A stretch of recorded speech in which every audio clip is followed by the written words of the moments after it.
The Kings fall to the Pelicans 140-133 in overtime in what was one of the worst losses of the season. I don't know if it was the worst, but it's pretty close. A Pelicans team that just has nobody, that had lost like 10 straight games or something. No Zion Williamson, it's just CJ McCollum and friends. You know, a little bit of Trey Murphy, but he didn't even have a good game. And the Kings lost because they couldn't get a single stop. And you know, a lot of people I know will blame the Kings just going to DeMar time and time again down the stretch. But that's not why the Kings lost this game. Not even close. The Kings couldn't get a stop the entire game, and they definitely couldn't get a stop down the stretch. If you want to blame DeMar defensively, that's fine. But it definitely was not the offense that lost the Kings this game. Now, don't get me wrong, there were things that were frustrating about the offense, but the Kings were up 5 pretty late in this game. And they got up 5 off of Sabonis cleaning up a LaVine miss at the rim. And then what haunted them the entire time was just not being able to get matched up in transition. They made a layup to go up 5, and they didn't get matched up defensively. And DeMar just gave up a blocking foul on Trey Murphy to send him to the free throw line. The Kings had been rolling, but then you don't get matched up, and now DeMar has just been awful defensively. He can't stay in front of Trey Murphy, and so it's a blocking foul.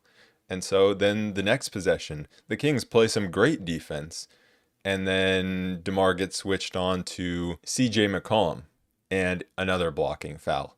Send the Pelicans to the line after you had a great defensive possession. And then the next defensive possession, again, the Kings don't really get matched up. Keegan gambles for a steal, and CJ McCollum just walks into a floater. And then the next possession, he hits a tough midi. They made him work for one of those baskets, but they gifted them 2 trips to the free throw line, gave them an easy floater. And yeah, they didn't score much down the stretch in the fourth quarter, but they also didn't get a single stop, and the defense was much more worrying because, first of all, if you're going to go to DeMar DeRozan, that's fine. Like, I'm totally fine. He's your closer. Go to him on every possession. First of all, there's other ways to utilize him. I would have liked to see some guard-to-guard screen action between LaVine and DeRozan. But outside of that, if you're just going to ISO DeMar every single time, then what's the point of having your starting lineup out there?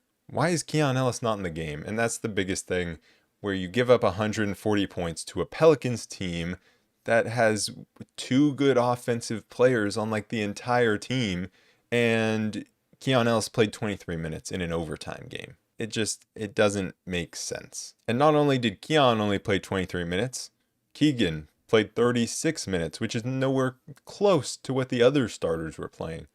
So you played the 4 starters that aren't good defensive players 43 plus minutes. That's a lot of minutes of just flat out bad defense out there. And it's not like I really blame the players. Like, yes, I want DeMar to be better, and I don't think he should be, he shouldn't be giving up those easy blocking fouls. Yes, I think LaVine should be better at getting back in transition. Like, I think these guys need to be better, but also when there's just this issue of CJ McCollum getting whatever he wants and the Pelicans getting whatever they want in transition, like, at some point, I just don't understand when you have one of the best guard defenders in the league who also happens to shoot like 45% from 3, just sitting on the bench. And it truly is whatever coach first figures out that Keon needs to be playing like 40 minutes a game to actually save this team's defense. Whatever coach figures that out is going to permanently get this job. It's just such a disappointing loss going into the All-Star break like this. You could have swept the Pelicans. The game was right there for the taking if the Kings just like turned their brains on defensively for a few possessions just to pull away at some point. Because the Kings had the lead for a lot of this game, and they just could never pull away because they could never get consistent stops. This was the most frustrated I've been at a Kings game this season, and that is saying a lot because that game against the Pistons was horrible. And it's because I knew if they just locked in defensively for 2 minutes and pulled away when they had, at any point when they had like a 5-point lead, if they just locked in for 2 minutes, stretched it to a double-digit lead, then they would have walked out of here with a win because the Pelicans, they just don't have that good of a lineup to run out there. They just don't. But they just stayed in the game. It just felt like the Kings were going to lose it the entire second half because they were just playing some awful basketball. And it's a shame because this was one of Zach LaVine's better offensive games where he knocks down 5 threes. He goes for 32 points, 10 assists. You waste a Sabonis performance where he goes 22 and 28. But I mean, this is just going to be the talking point for the rest of the season, probably next season too, probably forever while the Kings have this core of players. And the talking point is going to be, man, the defense isn't good enough because you're not playing the right guys, because you're locked into a core of bad defensive players. And that's just the reality of the situation. So you're going to have games like this, and that sucks. But it's just the way it is. In the first quarter, it started out just like we've seen plenty of times with this lineup where the Pelicans targeted DeMar DeRozan, and they were scoring pretty easily. Nobody could stay in front of anyone, because that's the thing. DeMar DeRozan is a bad defender, but it's not like you can't have a good defense with him on the floor. The problem is the Kings don't have anyone to make up for his defensive deficiencies. So one guy gets by DeMar, that puts the entire defense in rotation, and the rotations from the Kings just were so sloppy. They just don't have those defensive playmakers out there with this starting lineup that are going to be the ones when they're rotating out. They're going to be the ones where like the rotations stop here. They don't have the guy who's going to close out to the corner, take away the three, also take away the drive, get everyone else settled down, and reset the defensive possession. They just don't have that type of player to be able to do that in this starting lineup. And so it was open threes and layups for the Pelicans. On the other side, the Kings offense was looking solid. Lots of threes for the Kings. Monk hit a couple early. The Pelicans were just leaving Malik Monk wide open. He hit his first two and then started missing quite a few, but they were just leaving him wide open. LaVine hit a three. Sabonis hit a three. But it always, almost every game that we've seen, it feels like the Kings come out of the gates and they're just trying to buy time until they can get the subs in to actually have a balanced lineup. They weren't fighting over screens. They were just kind of switching everything and weren't being physical about it. So the Pelicans were just taking a screen and then reusing that screen, and just that one simple move of taking a screen, then the Kings are like switching, I guess, and then they reuse the screen, and now it's like, okay, are we switching back or not? And that's where a lot of the confusion was, and that led to a lot of drives to the rim that were open or drawing fouls. And all that switching on the perimeter, it was Sabonis guarding small guards a lot. DeMar, again, we saw him guarding Jose Alvarado, and again, it didn't work, because now you're asking Sabonis to switch out to guards on the perimeter. You're asking DeMar to switch out onto guards. And when they both get beat, and especially when DeMar or when Sabonis gets beat on the perimeter, then it's DeMar as the help defender in the paint, which just wasn't working very well. But the Kings pretty much played even with the Pelicans until Keon was able to come into the game for LaVine. But the problem with the Kings offensively was the passing was just horrible. And this is the first quarter, for some reason, for this Kings team, they just can't seem to make good passes. They turn the ball over so much in first quarters, and it's really just inaccurate passes. But the thing is, it's not just that they're turning the ball over on these passes. A lot of these, especially Malik Monk passes, they're just not setting shooters up in the right way. And so I think that's where Monk needs the biggest improvement if he's going to be the primary playmaker. His passes are constantly at guys' feet. And, sometimes the shooter is able to catch it and still hit that shot. But yeah, Monk's passes have just been very messy. Even if they're not resulting in turnovers, they're just bad passes. The amount of times where LaVine has some space, but the pass is just at his feet and he has to grab it. And by that point, he can't get the shot off. But it definitely wasn't just Monk throwing balls away. You had Sabonis throwing some balls away. Everyone was doing it. But the way that the Kings were kind of making up for all of these horrible passes was through their offensive rebounding. 21 offensive rebounds. Sabonis had 13 of them. He finished with 28 rebounds on the game. So that's kind of how they evened out the possession battle. But I mean, it was a lot more than evening it out. They won the possession battle by quite a bit because of that offensive rebounding. That's how they made up for the turnovers. Then we had that clock delay in the first quarter, which was, of course, annoying. And then, but it wasn't just that there was a delay for the clock.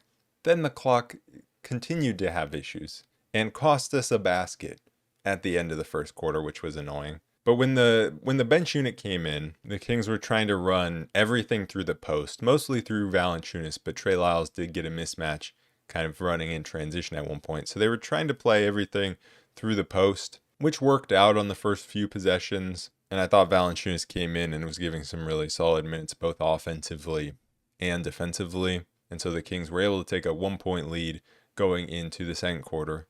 And it didn't feel like a very good first quarter, but you still had the 1-point lead. And that's kind of how the whole game felt, where it was like, it doesn't feel like we're playing well at all, but we have a lead here until we didn't have a lead.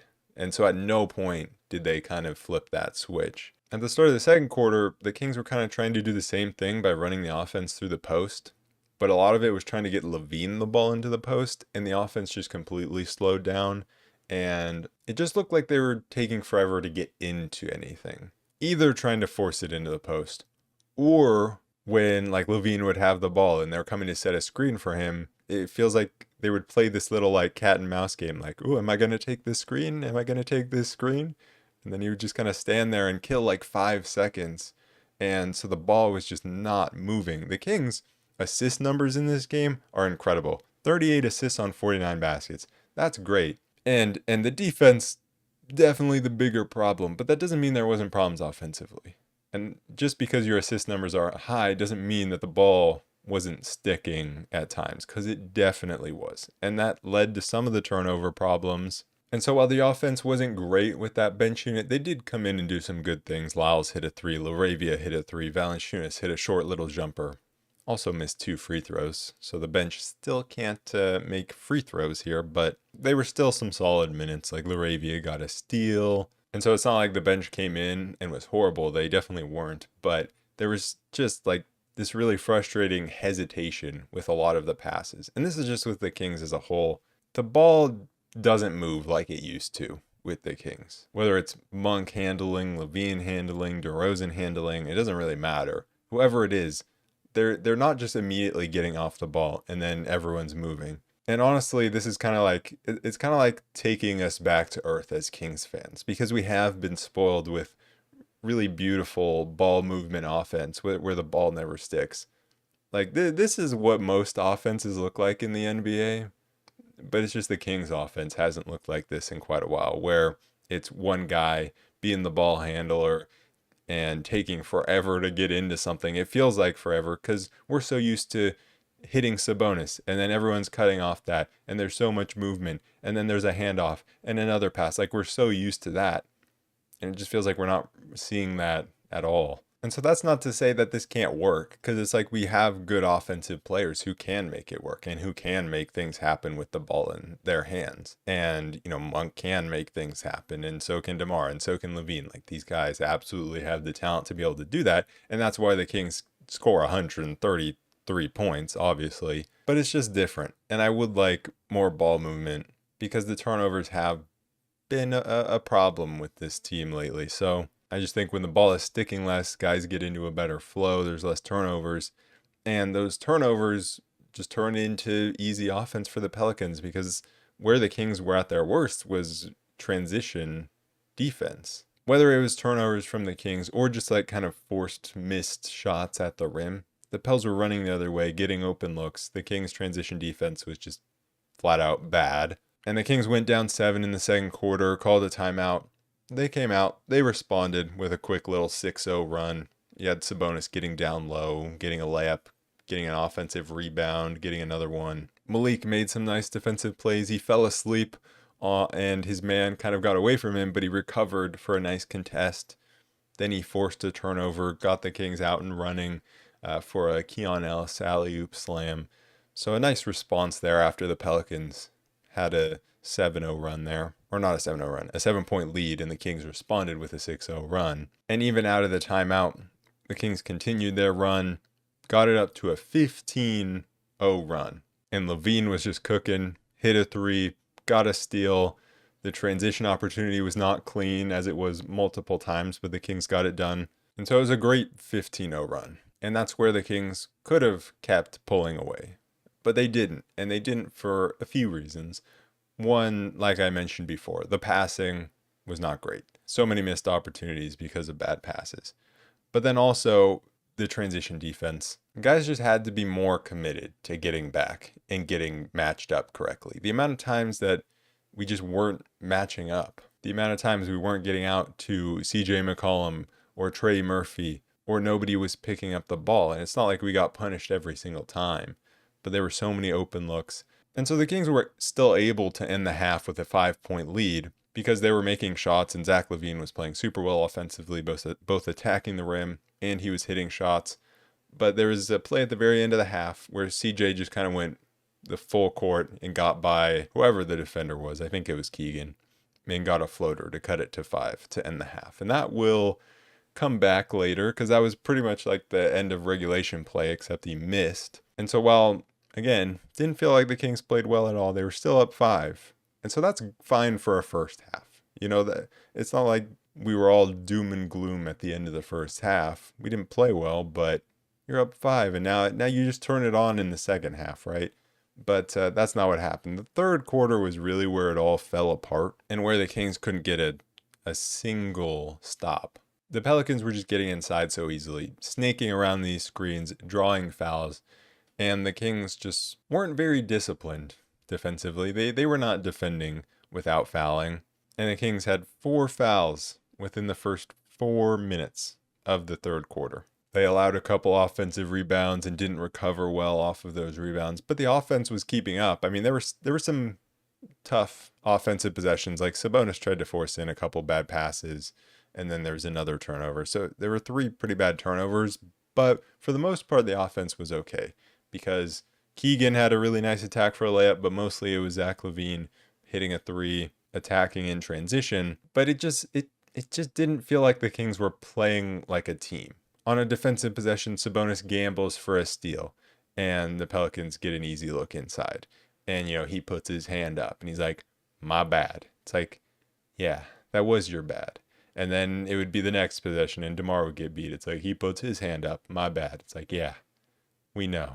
And then offensively, it was Malik Monk dribbling around and LaVine dribbling around and kind of going it alone. And, that worked sometimes because Zach LaVine was hot. He hit a couple threes. CJ hit a couple threes. They were just exchanging baskets. Then Monk got it going. He got a couple threes. He got a finish inside. But it's just very much like live by these guys making something happen or die by it. It doesn't feel like great offense. And then CJ McCollum was just walking up every time and pulling threes. And it just took so long for the Kings to do anything about it. He was just walking up and pulling up every possession. And it took forever for the Kings to actually get up on him. And it's just so frustrating because this is a Pelicans team where there's 2 guys you need to key in on, and they just couldn't do it. They couldn't key in on CJ McCollum and Trey Murphy. Trey Murphy got taken out of the game because Keegan was great defending him, but then that let CJ McCollum get going. And so then we have to switch Keegan onto CJ. And by that point, CJ's already cooking and he's just hitting these contested threes, even when Keegan's in his face. And the Pelicans were playing these small ball lineups because Misi went out injured and they had Matkovic, but he didn't. I mean, he started the second half, but they went to these small ball lineups. And that's something that's been problematic for the Kings in the past. And it kind of was again here a little bit, where again, the ball wasn't moving and it was just everyone kind of passing it around the perimeter and Sabonis just standing there inside like, hey, anybody want to pass me the ball against this small lineup? And just passing around the perimeter and hope that someone bails you out with a 3. And Keon did hit one, but the Kings just weren't doing a good job of taking advantage of a small lineup, because it seems like when the other team goes small, and this happened against the Mavericks as well, they just completely change how they're trying to play offensively. And the ball stops moving, or at least it stops moving towards the rim. It's moving side to side around the perimeter, but that's not doing much. Because the best way to take advantage of that small lineup is to get your guards going downhill and then getting Sabonis inside that way. And it makes the passes much easier, or you can just clean it up on the offensive glass. But defensively, the Kings started to try to blitz CJ McCollum, and then he would just walk right by both defenders. Just split the defenders so easily a couple times. Then there was that weird sequence where he shoulder checks Keon just like he did last game as well on Monk. And, Keon's like, I'm not getting helped up by you. And then Keon gets the steal on CJ in the front court, doesn't get the foul call somehow, and then fouls CJ later on. CJ throws the ball at him. He throws it back. We got double techs. Weird stuff from CJ McCollum. I don't know what's up with him. The dude just hates the Kings and takes it out on anyone. He hates the Kings because they didn't draft him, which is weird because like other teams didn't draft you. I get there was a promise there, but like this dude must have really wanted to get drafted by the Kings, which I don't understand. I feel like only if you grew up a Kings fan should you want to get drafted by the Kings. But this dude he hates us, and he hates Keon for it. He hates Monk for it. He hates anyone on the floor. He's going to do everything in his power to go off against the Kings every single time he plays us. And it's just one of the weirdest grudges in the NBA. But the Pelicans, they were up 3 at the end of the third quarter, got a corner 3 at the end of the quarter. And then the Kings tried to do the same thing that they did against the Mavericks to beat their small ball lineup by going twin towers. Didn't work this time. There was one nice play where Sabonis got a rebound, had a great pass into Valanciunas, but defensively it just didn't work for all the reasons you would expect. Two big guys out there trying to guard the perimeter. I mean, yeah, you can imagine what happened. The only reason it worked against the Mavericks is because we didn't let them get a single rebound, and they weren't shooting well from three. Like Omax wasn't going to shoot threes, and they had some other guys that weren't going to shoot threes. So, the double big lineup, it's not something that I really ever expected to work. It worked against the Mavericks. I'm sure at some point, again this season, it'll work at some point, but it seems like it's going to be pretty rare when it actually works. But there was just some disappointing plays defensively, like Zach LaVine. He's kind of back in transition, but he just didn't get squared up to Bruce Brown. He didn't get squared up to the ball. And so he was kind of, shuffling down with his side to the ball. And Bruce Brown just goes at him and beats him because Zach LaVine's like not prepared to take away the angle and goes to the rim. And then there was another play where Keon Ellis, it was a 3-on-2 for the Pels. Keon defends everyone. He defended everyone on this possession. It was like the most beautiful defensive possession from a single player. Rotating, taking away threes, closing out, recovering, like he was doing everything. And then Malik Monk just gets back cut, and it's all for nothing. Kings went down 8. Keegan hit a big 3 to get it within 5. And we put the starters in, and then we just couldn't come up with a single loose ball. And we actually went down 9 at a later point when we couldn't come up with a loose ball. We couldn't exploit the Pelicans' lack of size. But DeMar and LaVine started to get us back into it. DeMar hit a midi. LaVine got to the line. And the Kings had Zach LaVine guarding Trey Murphy so that Keegan could guard CJ McCollum. And Keegan definitely made it tougher on CJ. So that helped us get some stops. And DeMar definitely started to get it going there. And we were just going to him a lot to get back into the game. That made sense. And the Pelicans just started loading up against him. He was making the passes out of it to get LaVine or Monk going downhill, and they were finishing, or in the case of a couple of Zach LaVine misses, then Sabonis was there to clean up the offensive rebound and get the putback. And that's how the Kings have always been able to exploit size. It's not by tossing into Sabonis in the post. It's always by someone driving or getting the defense to rotate a little bit, then putting up a shot. And because of all those rotations, Sabonis gets inside position and gets the rebound and puts it back in. LaVine also had a really nice steal and one to tie it. Keegan got a block on Trey Murphy. Willie Green got that technical because he thought Sabonis grabbed the net, which, maybe he did.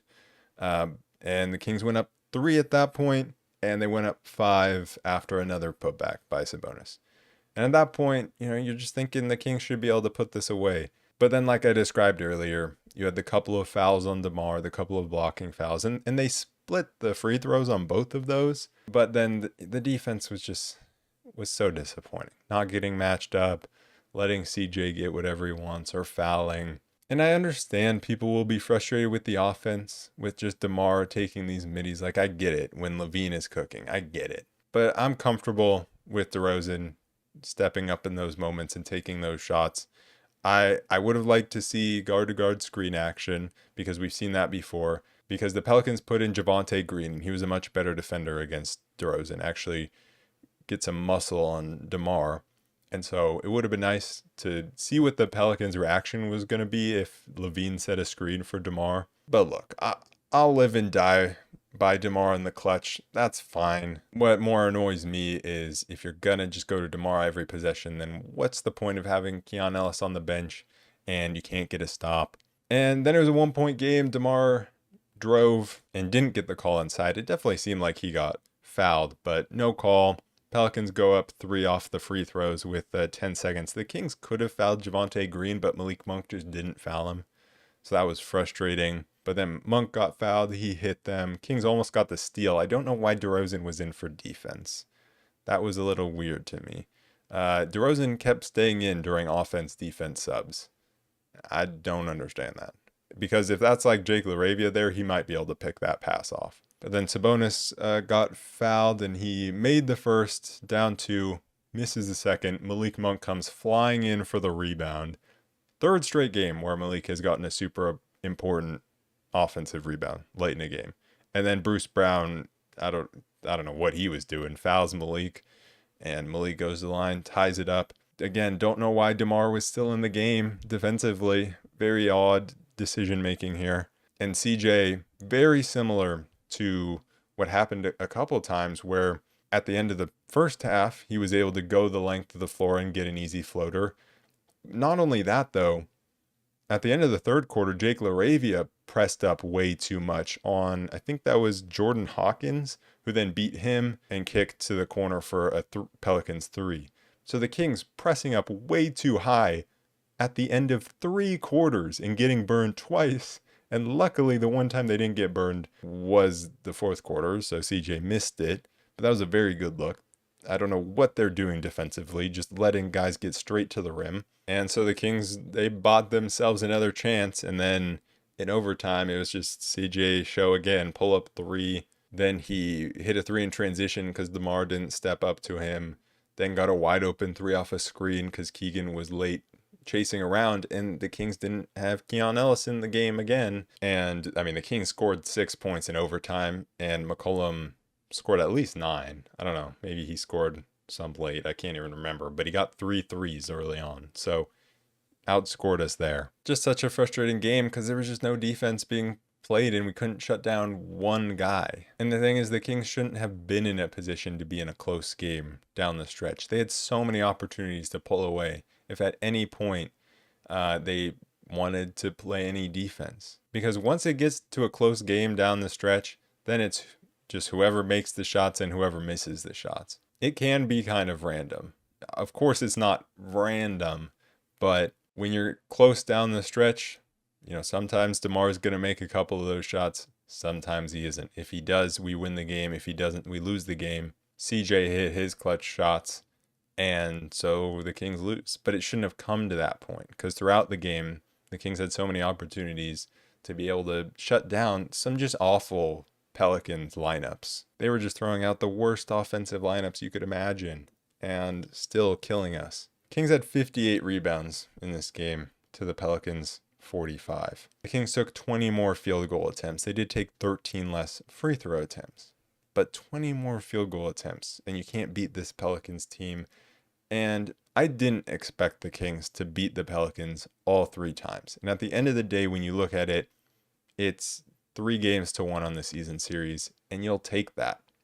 But it's just frustrating looking at this game individually because of how it went down without Zion. Because if Zion just comes in and beats you because you can't guard him, it's like, yeah, I don't know, what are you supposed to do? But that's not the case at all. And CJ didn't even have it going in the first half, and you still allow 60 points. And the Kings have been able to win some games. They had won their last 3 games, but they haven't been playing good opposition. And it hasn't looked pretty at all. And so they finally got punished for it here. And I'm just really worried that if they don't make the change in the starting lineup, that it's just going to continue to go like this. Because once you start playing some better teams, like coming up here, we have Golden State, Charlotte, Utah. Like we can beat all three of those teams, right? But then once you get to the tougher teams, the Houstons, the Denvers, the Clippers, the Knicks, how's it going to look then? You're not going to get let off with the same things that you got let off with the past few games. And one of my big frustrations is playing the starters so many minutes when they weren't getting it done. Like, let's be honest, sure, offensively, they were doing some nice things, a lot of them, and LaVine and Sabonis especially, but it's just like, we're getting out hustled, we can't defend. Those are the things that the bench is good at, and yet this was one of the games where the bench played the least amount of minutes in the past few games. And so it feels like Doug Christie and the coaching staff were like, oh, it's a close game. It doesn't feel like we're playing that well, so we have to stay with the starters so we can win this game, when it feels like that thinking is kind of backwards. I liked more what we saw with the lineups against the Mavericks, where it was just defense, okay, put in all the defensive guys. We're going to constantly rotate this. Offense, okay, put in the offensive guys. These last two games, we've just stuck with our lineups, and we've gone, 1-1 in those two games. Because one game they got it done offensively down the stretch, but also defensively. This game built a lead down the stretch. They were scoring, and they just couldn't get a single stop then. I just don't have much faith in this starting lineup, as you can tell. But, when the Kings are winning games and they're still above 500, I'm not trying to get super down about it, because it's like that, you don't want to get super down when you're winning games, but it hasn't necessarily looked good. And I really think the only way the Kings are going to get consistent results is if you do make the ballsy change with the starting lineup. Going through some of the stat lines, Sabonis, 22 points, 28 rebounds. He had 6 turnovers. He was throwing some really bad passes, but down the stretch, super important with his rebounding. He also did a better job late in this game and in overtime of blitzing CJ McCollum and actually forcing him to give up the ball. So it was a big game for him. It was a big game for LaVine, 32 points, 10 assists, 3 steals, 5 for 12 from 3, 12 for 24 from the field. He looked great attacking the rim. He did miss a couple layups there, but just his explosiveness to be able to get to the rim was super impressive. And then he was making good passes out of that. So probably the best Zach LaVine game so far. And we still come away with a loss. Malik Monk had 24 points, 9 assists, 6 rebounds. 8 for 24 from the field, 4 for 12 from 3. They were just leaving him open from 3. And he went 4 for 12. It's not great with how wide open they were leaving him. And he had 9 assists in this game, but I think his passing just needs to be better. He's not the secondary playmaker anymore. He's not the sixth man anymore. Like, he is the primary playmaker, and so if he's going to be the primary playmaker, he needs to be a little more fundamental with his passes. Then you have Keegan, 5 for 11, 3 for 9 from 3, 13 points, 8 rebounds. Played really good defense on Trey Murphy throughout most of the game. Was solid on CJ down the stretch. Did lose him that one time in overtime, but, there should be some help there. But I thought he had a solid game. I thought he hit some big shots. And him only playing 36 minutes in an overtime game is kind of wild when you consider all the minutes that he's played in the past. And then you have DeMar, 20 points, 5 assists, 4 rebounds, 5 for 16 from the field, 9 for 9 from the free throw line. Couldn't get the 3-point shot to go down, especially late in overtime when he had a few chances to kind of get us back in the game there. Got us back into the game in the fourth quarter, but then couldn't close it out. And his defense, I mean, he just has to be better. He can't be just giving the other team's free throws. He has to be able to step up to the 3-point line in transition. He can't just get lost, because at this point, that's what the team requires him to do. I'll live and die by his offense down the stretch, but his defense needs to be better than that. Keon had a bit of a rough shooting game, 3 for 10, 1 for 4 from 3. But that's what I disagree with Doug Christie. It's like, okay, last game he was really hot from 3 and he plays more minutes. So now he's not exactly doing the best offensively, 7 points. And he gets 23 minutes. It's like, that's not why he's out there. He's out there for his defense. And we just needed another guy a lot of times to go get a loose ball or just be able to play some defense and make a rotation. And then the rest of the bench, we have Valanciunas, 4 points in 14 minutes, and we tried to go with that Twin Towers lineup. Didn't work because he just wasn't mobile enough defensively to be able to be out there with Sabonis. Laravia, 11 minutes, hit a 3, got some really nice deflections and steals, and tried to hammer one down in transition and missed it. But some good defensive moments, and then Lyles, 3 for 4 from the field for 8 points, 1 for 1 from 3 in 9 minutes, 4 rebounds, 3 assists. He filled the stat sheet. He had a really nice game. And now we head into the All-Star break. No Markelle Fultz in this one, so we'll see how he gets integrated. And hopefully the team can get some practices in. I mean, I know some guys probably want to go on vacation over the All-Star break and have that planned, but I don't know. Hopefully they can get some practices in, figure some things out offensively so they're not turning the ball over as much. But, really the reason that this loss annoys me is because you can't pin it on any single player. Every player really played within their skill set. And every player did their job within their own skill set. It's just that these guys are being asked to do things that they really shouldn't have to do. But that's been the story of the Kings for the past 3 years. So I just got to get over that. But anyways, that is it for this episode of the Roll Report. I'll be back after the All-Star break, unless anything crazy happens. I don't think it will. So I'll be back after the All-Star break. I will see you guys then. Peace.